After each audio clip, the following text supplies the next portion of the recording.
All right, YouTube. Thanks for tuning in. We have to talk.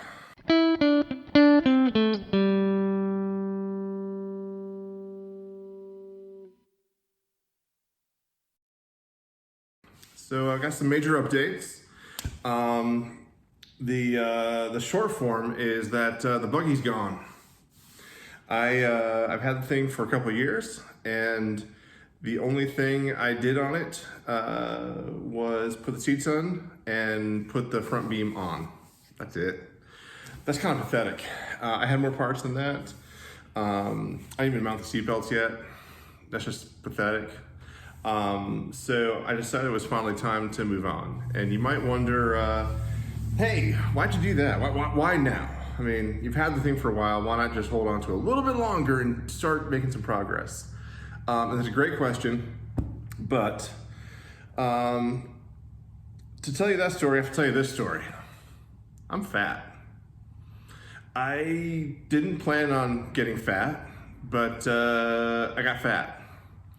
I am cursed with a gloriously happy marriage and a healthy appetite. And so I've gotten fat. So if you subscribed just for the buggy, just go ahead and unsubscribe. I'm sorry. I bait and switched you. My bad, wasn't my intention. But yeah, I realized that my weight was getting out of control, and I went back and forth on whether to share actual numbers, but I might as well. Why not? I got up to 333 pounds, and that's tough. I'm 6 foot tall, so I think the problem is I'm really just too short. I need to be about 8 feet tall and be great shape.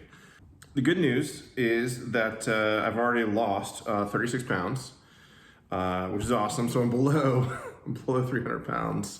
Never thought I'd be above it. That's just craziness to me.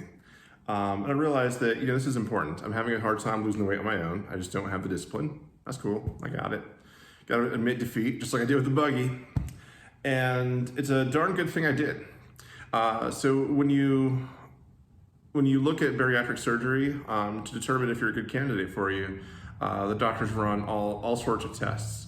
And that's a really, really good thing in this case, because when performing a sonogram of my abdomen, they uncovered some suspicious spots on my kidney. And it turns out that I have some potentially cancerous cysts, one above and one below my right kidney.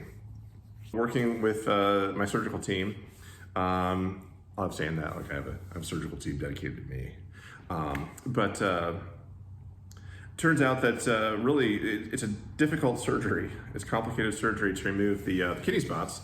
So it makes sense to lose as much weight as humanly possible, as fast as possible. So that means do the bariatric first and follow that plan crazy hard.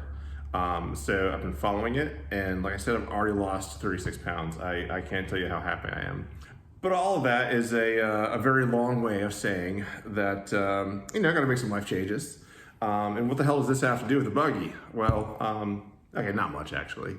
I was gonna sell the buggy no matter what. I dropped the ball on that thing, totally a waste. But I sold it on to a great guy. So yeah, I've been dealing with some of the health stuff, but I have a great outlook, and it's leading to some super positive changes. I feel better. I feel good that I'm losing weight. I have more energy. I've struggled with energy for quite a while now, and I want to be out here. I want to be out here in the garage making cool stuff. And it's hard to do that when all you want to do is nap. I go in for surgery. For gastric bypass, or it's sleeve gastrectomy surgery on the 29th of this month. This is November, so it's November 29th, 2021. And I'm excited. It's scary, but it's gonna be a laparoscopic robotic surgery, and they'll fix the stomach. They'll basically rip out a big chunk. They don't rip. They surgically, do stuff. And I just hope that the robot that they're using doesn't need a software update like right in the middle of the procedure. That would be my luck. There's another thing that led to losing interest in the buggy. I'd already lost interest, but it's something that really kicked me into action. My sister and I did this really cool driving experience. She'd always wanted to drive a Ferrari, and I wanted to drive a Lamborghini. and I actually made it happen. I hooked her up with a Ferrari ride, and while we were there, she hooked me up with a Lamborghini ride. And you know, who am I going to say? I'm not going to say no to that. That's just awesome. Was it everything I hoped it would be? Hell yeah! So if you get a chance to drive a supercar, I would recommend it. I'll link the video to my experience down below. I didn't set any records. I was absolutely ginger with that thing because I bought the cheapest insurance package, and I forget how much the Lamborghini Huracan goes for, but it's like 400 grand at least, or something like that. You know, numbers that I don't consider when buying a car. Let's put it that way. What blew me away was the cornering.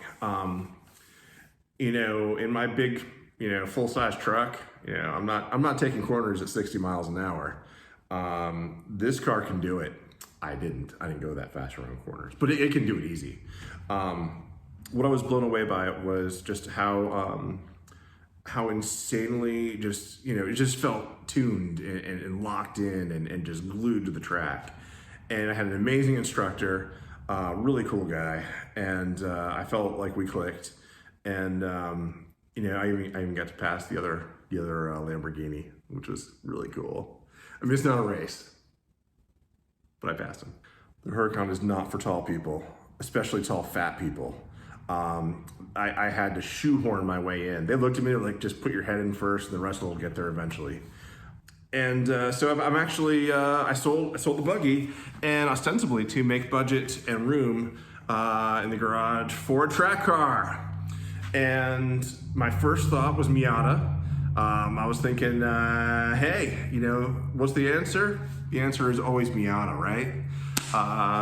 So I actually went and looked at a 2000 Mazda Miata MX-5, and that's the Mark II, the second generation, the NB version. And holy shit, is that too small for me? Because it was so bad that my knees were hitting the steering wheel, and it was difficult to switch between the pedals. So I'd be at a stop and try to go to go. You know, my foot would get caught up, you know, almost between the pedals, and that's super dangerous. That's not a good time. So the search continues, and all of this is up in the air. Track stuff is expensive. You gotta get the car, which is probably the cheap part. Then you gotta upgrade everything, which I'm looking forward to. That's the cool part, turning wrenches and you know, doing coilovers, you know, maybe turbocharge. That'd be awesome. That'd be pretty sweet. What I'd love to do ultimately is a Mazda or a Miata LS swap. That'd be really cool. Shout out to Monster Miata. I want to use your kit. If you want to, like, you know, sponsor the channel. I know I don't have, like, you know, the numbers of followers that would attract your attention, but if for some reason, you know, you wanted to, anyway, I'm kidding. And there's some other projects I've been wanting to do for a while too. I want to, I've always liked the old Cushman carts, especially the electric ones, or like the Taylor Dunn carts. I just think they're awesome.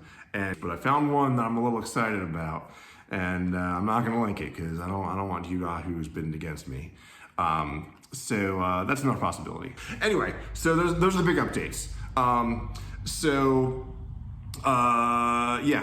Surgery, it's a big deal, yeah, for me.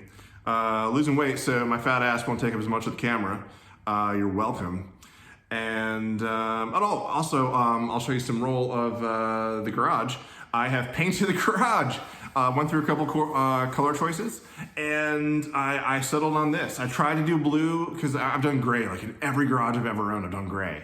I wanted to do something different, but the floor is already gray here, so it's kind of hard to do anything but. So boom, got dark gray below, light gray above, and I could not be happier with the look of this place. I feel like it's really coming together. You know, it feels more like mine now, which I just love. And I've got the stereo going and the TV. Like I've had those, but I built a custom cabinet to house the, to put the receiver on, as well as the subwoofer to keep it up out of the floor, so I maximize space. And I got all my Cryobi stuff, on those shelves, which is I just love. I built that thing out of MDF because hey, you can't get plywood easily. So MDF it is, and it was actually my first time rocking pocket screws. That was a new one for me, and they're handy. They're not for everything, they're not for everybody, but they work for me in that case. And that was just totally groovy. So anyway, another awesome update. Okay, this is great. Okay, I'm getting closer for this. This is intense. So part of the reason I haven't put out content, other than being a lazy bastard, is I haven't had a computer that could edit video decently. So I actually popped for a pimp laptop, and it's a gaming laptop. It's got like an 8 gig video card. Oh my God. So anyway, those are the updates. Went too long. Nobody's listening anymore. That's totally cool. So, hey, see ya.